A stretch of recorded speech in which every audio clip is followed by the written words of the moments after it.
Hello बच्चों, very beautiful good morning and welcome back to the wonderful bio session. This is Feroz Khan biology. Myself is Feroz Khan. I am your bio mentor. जैसा कि आप board पे देख पा रहे होंगे, लिखा है डाइजेस्टिव सिस्टम। तो आज हम इस बारे में बात करने वाले हैं, डाइजेशन क्या होता है, कहाँ होता है, कैसे होता है, इसमें कौन कौन से स्टेप होते हैं, कौन कौन से ऑर्गन होते हैं, कहाँ कहाँ से होकर ये गुजरता है। आज सब इसी बारे में बात करने वाले हैं। सबसे पहले हम जानते हैं डाइजेशन की डेफिनेशन क्या होती है। डाइजेशन की डेफिनेशन होती है अनसॉल्युबल लार्ज कॉम्प्लेक्स, जो हमारा फूड मटेरियल है उसका ब्रेक डाउन करना, उसको सोल्यूबल स्मॉलर पार्टिकल्स में उसको तोड़ना, ये हमारा डाइजेशन की डेफिनेशन है। जैसे ये लिखा है, ब्रेक डाउन करना लार्ज इंसोल्यूबल मॉलिक्यूल का छोटे सोल्यूबल मॉलिक्यूल्स में, इसको हम डाइजेशन कहते हैं। अब ये डाइजेशन की डेफिनेशन थी। अब जानते हैं डाइजेस्टिव सिस्टम क्या है। डाइजेस्टिव सिस्टम एक ऐसा सिस्टम है जिसके अंदर बहुत सारे ऑर्गन्स, एसेसरी पार्ट्स हैं, जो सबके सहयोग से, सबका साथ से वो वर्क प्रोसेस होता है, जिसके रिजल्ट में हमारा डाइजेशन कंप्लीट होता है। जैसे कि दो system made up of organs that are important for the digesting food and liquid, जो हमारा लिक्विड मटेरियल, तरल पदार्थ, जो पानी वाली फॉर्म में मटेरियल हैं, और जो हमारे सॉलिड मटेरियल हैं, जैसे हम बर्गर खाते हैं, जंक फूड खाते हैं, चाउमीन खाते हैं, मोमोज खाते हैं, सो ऑन, एंड हमारे जो वेज हैं, नॉन वेज हैं, सारे फूड मटेरियल, उनको ब्रेक डाउन करने में, उनसे हमारा एनर्जी लेने में हमारे ये डाइजेस्टिव सिस्टम वर्क करते हैं। और हम अगर बात करें इसके इंपॉर्टेंस की, इसकी महत्वता की, इसके फायदे की, तो ये होता क्या है कि डाइजेशन इंपॉर्टेंट होता है हमारे फूड के ब्रेकडाउन में, और उसको बदलता है न्यूट्रिएंट्स में, और जो कि हमारी बॉडी के लिए एनर्जी देता है, हमारी बॉडी की सेल्स की रिपेयरिंग करता है। ये इसका इंपॉर्टेंस है। होलोजोइक न्यूट्रिशन, होलो सॉलिड मटेरियल का हमारी बॉडी में इंटेक करना और फुल्ली उसको डाइजेस्ट करना, ये होलोजोइक है। न्यूट्रिशन का मतलब है हम अपना फूड मटेरियल कैसे लेते हैं, फूड मटेरियल का लेना, न्यूट्रिशन।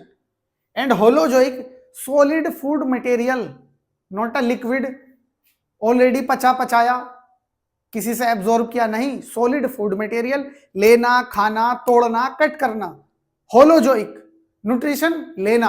ये मिलता है ह्यूमन बीइंग के अंदर, और मिलता है ये हमारे अमीबा के अंदर।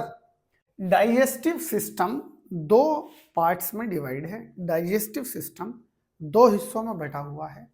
मुंह की ओपनिंग से लेके एनस की ओपनिंग तक, जहां से हम अच्छा खाना खाते हैं और जहां से हम अपनी पोटी आउट करते हैं, वहां तक ये दो पार्ट में डिवाइड है। पहला पार्ट है इसका एलिमेंट्री कैनाल, माउथ की ओपनिंग से लेके एनस की ओपनिंग तक।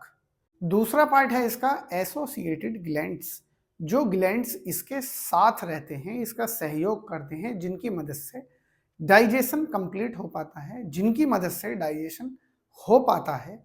तो ये दो पार्ट में होता है डाइजेस्टिव सिस्टम, जिसका पहला पार्ट है माउथ से।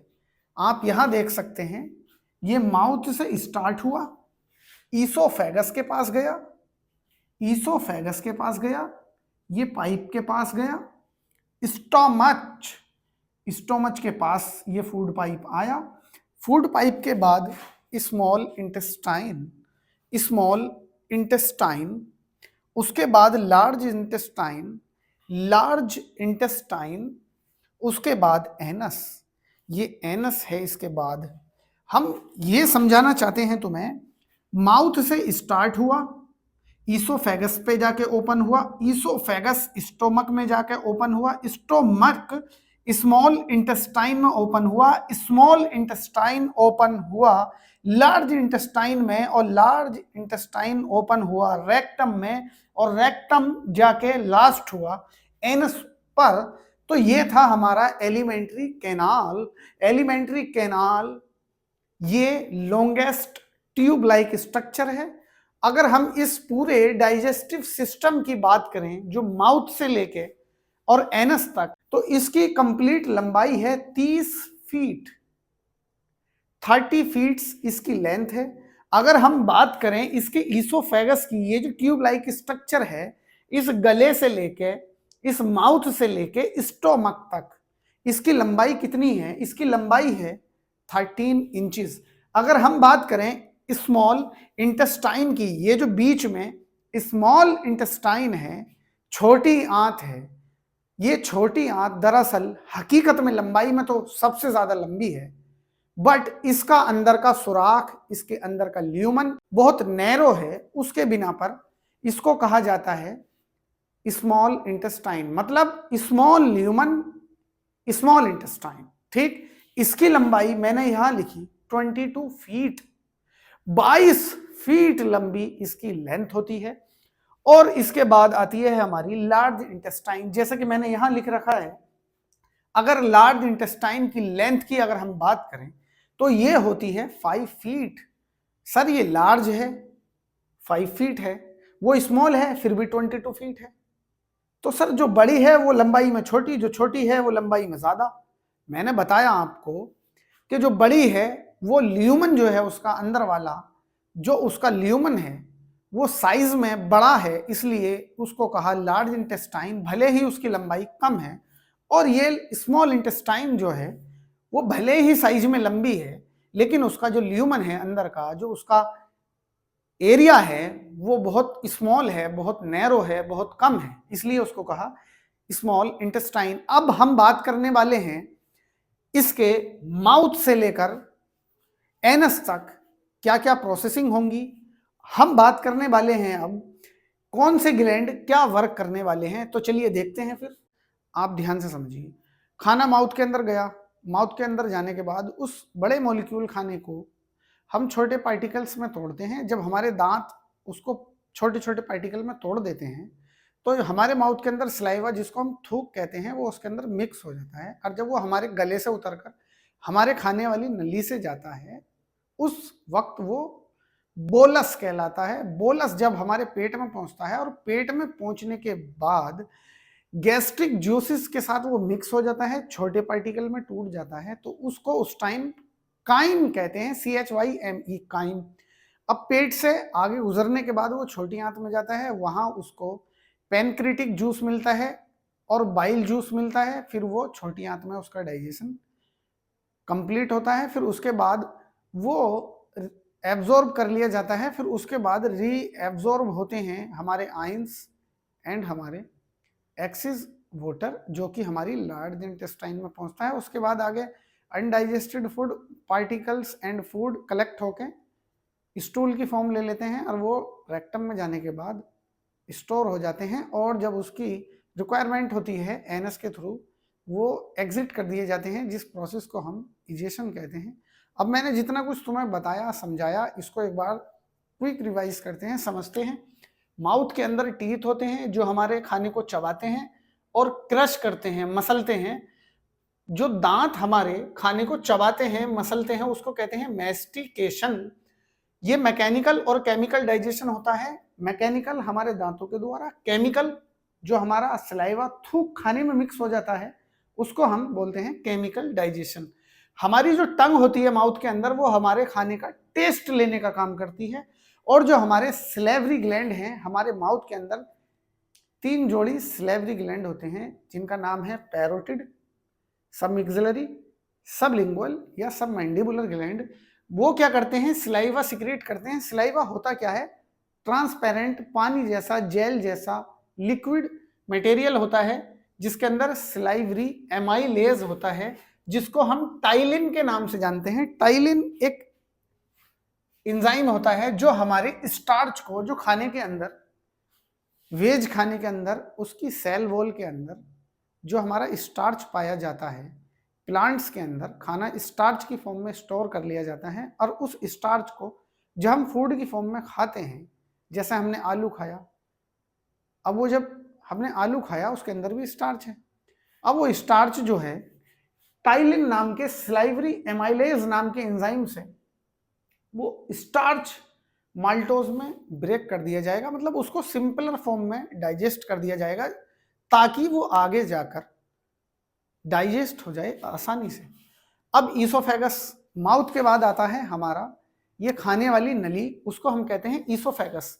ईसोफेगस के अंदर कुछ मसल्स होती हैं, वो क्या काम करती हैं? कॉन्ट्रैक्ट का काम करती हैं, रिलैक्स का काम करती हैं, मतलब सिकुड़ती हैं और फैलती हैं। उसको हम कहते हैं कॉन्ट्रैक्ट एंड रिलैक्सेशन। जब इन दोनों को कंप्लीटली हम बताते हैं उसको कहते हैं पेरिस्टैल्टिक मूवमेंट, जो हमारा खाने की नली में देखने के लिए मिलता है। मतलब होता क्या है, खाना जब हमारे हलक से उतरा तो ऊपर की मसल्स कॉन्ट्रैक्ट करेगी, खाना नीचे गया, फिर वहां की मसल्स कॉन्ट्रैक्ट करेगी, ऊपर की रिलैक्स हो जाएगी, खाना और नीचे गया, फिर नीचे की मसल्स कॉन्ट्रैक्ट करेगी, ऊपर की रिलैक्स हो जाएगी, फिर खाना और नीचे गया। मतलब बिल्कुल जैसे केंचुआ चलता है ना, पहले आधा पूरा आगे चलता है, फिर पीछे से आगे से लंबा हो जाता है, फिर पीछे से सिकुड़ता है। इसी तरीके से हमें ये पेरिस्टैल्टिक मूवमेंट हमारी खाने की नली में मिलते हैं, जिसको हम फूड पाइप कहते हैं। और ये फूड पाइप क्या है? एक पैसेज है, एक रास्ता है जो हमारे माउथ को हमारे पेट से कनेक्ट करता है। और मैंने तुम्हें बताया था, जो हमारा गले से खाना उतर कर खाने वाली नली में जाता है उसको हम बोलस कहते हैं, क्योंकि खाने के पार्टिकल्स के साथ हमारा टाइलिन मिक्स हो चुका है, एक सलाइवा मिक्स हो चुका है, इसलिए हमने उसको बोलस कहा। तो स्टमक के अंदर जो उसकी दीवारें हैं वहां से कुछ जूस निकलता है, उस जूस में 3 चीजें मिलती हैं। पेप्सिन प्रोटीन के डाइजेशन में मदद करता है, हाइड्रोक्लोरिक एसिड प्रोवाइड करता है एसिडिक मीडियम, जो कि हमारे बैक्टीरिया को खत्म करता है, जो कि हमारे कुछ जर्म्स, जो गंदा खाना होता है ना, वो अंदर साथ चला जाता है, तो उसमें HCl उसको फिल्टर करता है, उसको किल करता है जर्म्स को और बैक्टीरिया को। ये HCl हाइड्रोक्लोरिक एसिड है, मतलब कि अगर ये कंट्रोल ना हो ना तो अंदर की बॉडी गल के राख हो जाए बिल्कुल। ये हमारी बैटरी में पड़ने वाले तेजाब से भी ज्यादा खतरनाक होता है जो हमारी बॉडी के अंदर बनता है, HCl। अब सर आप ये पूछेंगे बच्चों कि सर जब ये इतना खतरनाक होता है तो फिर हमारे पेट को क्यों नहीं गलाता? क्योंकि हमारे पेट के अंदर एक मेम्ब्रेन होती है, उस मेम्ब्रेन का नाम होता है म्यूकस, म्यूकोसा मेम्ब्रेन। वो म्यूकस सिक्रीट करती है। म्यूकस जो है वो हमारे पेट की इनर लाइनिंग को प्रोटेक्ट करता है HCl से। अब हम बात करते हैं स्मॉल इंटेस्टाइन की। स्मॉल इंटेस्टाइन और लीवर और पैनक्रियाज, ये तीनों कनेक्ट होते हैं। मैं बता दूं कैसे कनेक्ट होते हैं। देखो, ये लीवर है, ये छोटी आंत है, और ये हमारा पैनक्रियाज है। ये यहां पर ये तीनों ये कनेक्ट हो जाते हैं।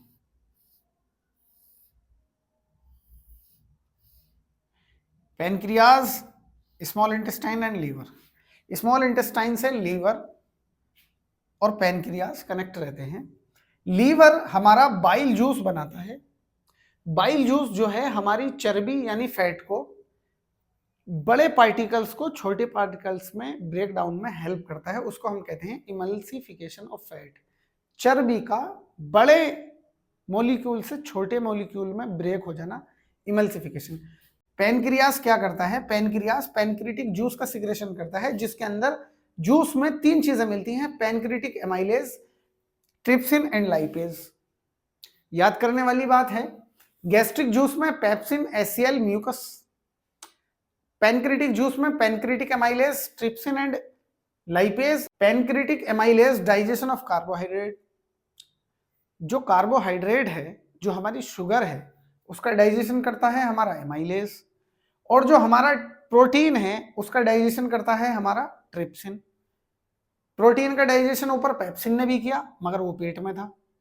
प्रोटीन का डाइजेशन नीचे इंटेस्टाइन में भी हुआ, जो कि हमारा ट्रिप्सिन ने किया। ट्रिप्सिन आया कहां से?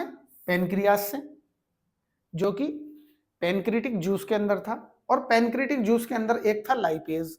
लाइपेज क्या वर्क करता है? फैट को और फर्दर पार्टिकल्स में, छोटे मॉलिक्यूल्स में ब्रेक कर देता है। अब उसके बाद आते हैं हमारी इंटेस्टाइनल ग्लैंड। इंटेस्टाइन के अंदर कुछ ग्लैंड्स भी होते हैं, कुछ ग्रंथियां पाई जाती हैं जो कि इंटेस्टाइनल जूस का सिक्रेशन करती हैं। अब ये हमारी एक आंत है, मैंने उसका क्रॉस सेक्शन किया, तो इसके अंदर हमें इस तरीके से स्ट्रक्चर देखने मिले, मतलब ये संरचनाएं खड़ी थी फिंगर लाइक प्रोजेक्शन, जैसे मेरी उंगलियां हैं ना, ऐसे ही इसमें छोटी छोटी फिंगर लाइक प्रोजेक्शन खड़े थे। उनको कहा विलाई। एक इसको हम कह रहे हैं विलाई। ये विलाई क्या करती है, ये इसके अंदर आर्टरीज एंड वीन्स, लाल नस और नीली नस इसके अंदर मूव करती है, जिससे ब्लड आता और जाता रहता है।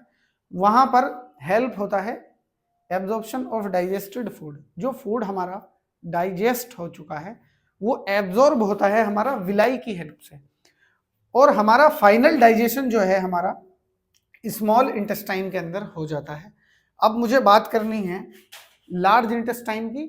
लार्ज इंटेस्टाइन में होता क्या है, एब्जॉर्प्शन होता है एक्स्ट्रा वाटर का, आयंस का, ये एब्जॉर्प्शन होता है हमारा लार्ज इंटेस्टाइन में। उसके बाद आता है हमारा रेक्टम। रेक्टम क्या है, स्टोर हाउस है। स्टोर हाउस किस चीज का है, जो हमारा स्टूल है, अनडाइजेस्टेड वेस्ट है, उसको स्टोर करता है, लेकिन टेम्परेरी। अगर परमानेंट कर लिया तो आदमी परमानेंट ऊपर चला जाएगा, परमानेंटली इसको स्टोर नहीं करता, टेम्परेरी स्टोर करता है। कौन, रेक्टम। अब रेक्टम था कैसा, रेक्टम मैंने जो नीचे एक पार्ट बनाया था ना इस तरीके से, ये पोर्शन रेक्टम था, लार्ज इंटेस्टाइन का लास्ट पार्ट। अब इसके बाद आता है हमारा एनस। एनस क्या था, ये ओपनिंग जो थी ना, एनस क्या थी, ओपनिंग। ये एनस हमारी ओपनिंग थी। एनस में क्या होता है, एनस में इजेशन होता है। इजेशन क्या होता है, इजेशन होता है जो हमारा बिल्कुल लास्ट में जाकर अनडाइजेस्टेड, बिना एब्जॉर्ब हुआ जो फूड पार्टिकल्स, फूड मटेरियल था, जो वेस्ट था, वो एग्जिट होगा एनस के थ्रू। एनस ये लास्ट ओपनिंग जो है एलिमेंट्री कैनाल की, वहां से एग्जिट हो जाएगा, यानी कि इजेशन हो जाएगा, एग्जिट हो जाएगा अनडाइजेस्टेड मटेरियल का जो सॉलिड फॉर्म में था। तो ये कंप्लीट हुआ तुम्हारा डाइजेशन सिस्टम बहुत अच्छी तरह से। मैं आशा करता हूं ये टॉपिक तुम्हारी समझ में आया होगा। समझ में आया हो तो लाइक करें, शेयर करें, और मिलते हैं अगले टॉपिक में। जब तक के लिए थैंक यू।